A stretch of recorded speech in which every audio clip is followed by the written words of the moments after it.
Here is a 600 to 700 word story in English, inspired by the scene you shared.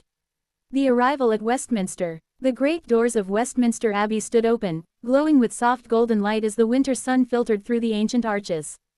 Outside, the air was crisp, carrying the gentle hush that often arrives before an important ceremony.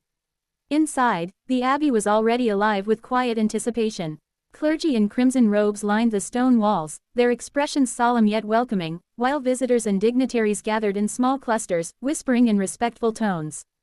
At the center of the vast hall lay a square wreath of red flowers, arranged with perfect precision, its vibrant color a striking contrast against the pale stone floor. It was placed there not just as decoration, but as a silent remembrance of those who had served, suffered, or sacrificed. Many people paused to look at it, reflecting on the meaning it carried.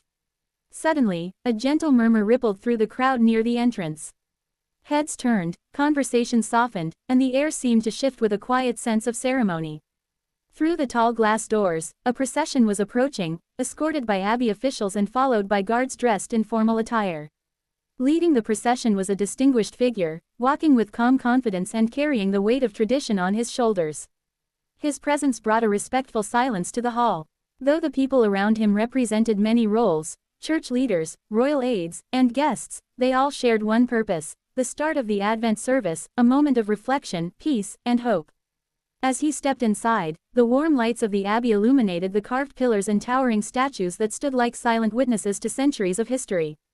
The sound of his footsteps echoed softly, reminding everyone of the deep significance of this moment.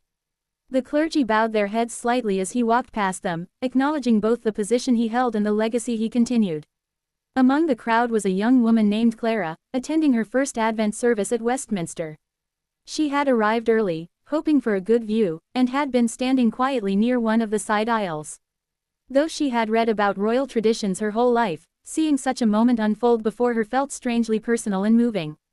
She watched the procession with a mixture of awe and appreciation, feeling as though she had stepped into a living chapter of history. As the service began, the choir's voices rose gently, filling the abbey with a sound so pure that it seemed to float like silver threads through the air.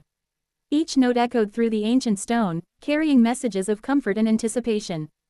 Clara closed her eyes for a moment, letting the music wash over her. She had come hoping for a sense of peace, and already she felt something quiet and reassuring settle inside her. The distinguished guest took his place near the front, joining the congregation in prayer and reflection. His posture was solemn, yet there was a sense of calm strength about him, one shaped by years of service, responsibility, and devotion to tradition. Though the room was filled with people, every individual seemed connected in the same moment of unity. Later, during the reading, a passage about hope and resilience echoed through the hall. Clara listened closely, realizing how deeply the words resonated with her. She thought of her own challenges that year, moments of uncertainty, moments of doubt, and how she had kept moving forward despite them. The Advent message, she realized, was not just for the nation or the church, it was also for ordinary people like her. As the service neared its end, the lights inside the abbey softened. The final hymn rose, with a quiet strength, sung by hundreds of voices that blended into a single, powerful harmony. When the last note faded, the hall remained still for a moment, as if holding its breath. The procession formed once again, and the distinguished figure made his way slowly toward the exit. Clara watched him pass by, feeling unexpectedly inspired. It wasn't just his presence, it was the sense of continuity, tradition, and hope that the entire ceremony had represented. Outside, the winter day awaited. But inside Clara, and many others, something warm and lasting had been kindled.